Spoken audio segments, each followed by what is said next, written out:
and member of the Judiciary Committee, and he joins me now. I mean, this is disgusting, what's going on here. You couldn't have a more disgusting little plot to hatch this raid. Well, Jesse, this judge seems like he's a rabid partisan from what we're learning, but I lay the real blame for this at the feet of the FBI, the DOJ, Merrick Garland, and Joe Biden. And speaking of Merrick Garland, where the heck is he, by the way? I mean, has he even been seen in public? Is he alive? I mean, this is a guy who needs to come forward right now. He needs to publish the warrant.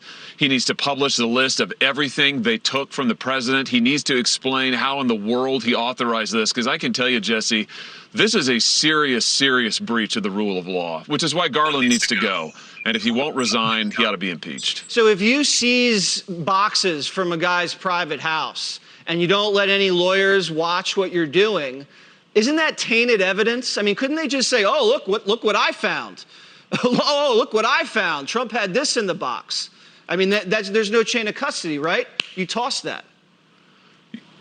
Yeah, and I'd like to know what it was they were looking for in the first place. I mean, this is what Garland owes the American people an explanation, and frankly, so does Joe Biden, because I don't believe for a minute, not for a minute, that the White House was totally in the dark on this. This is Joe Biden's FBI. It is Joe Biden's DOJ, and they have weaponized this FBI at every turn. They sent it after parents and called them domestic terrorists. This is an administration that tried to set up a disinformation board to police the speech of Americans who questioned the vaccine, who had questions about masks.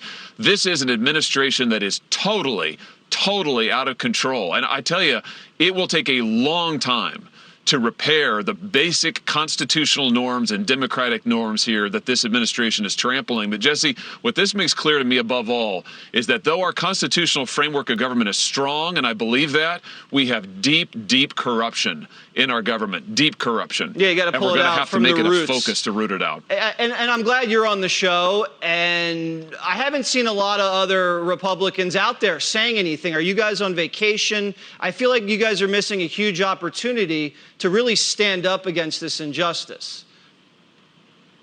You know, I agree that this is a time to stand and be heard. And listen, what the administration wants to do here, clearly, is they want this just all to be swept under the rug. It's why they won't answer questions. It's why the president is off on vacation. It's why Garland hasn't been seen in public. It's why they won't say anything. There needs to be real accountability here. And that's why I say not just a slap on the wrist, not just another hearing. We've had those. They just come and lie and obfuscate. Garland needs to be impeached, and he needs to be removed. And we're going to have to look at the FBI top to bottom, and that's just the beginning. Yeah, you can't send FBI agents into Michelle Obama's bedroom and then say nothing and go on vacation for 2 weeks and act like everything is normal. It cannot happen if that was the other way. All right, Senator, thanks for joining us.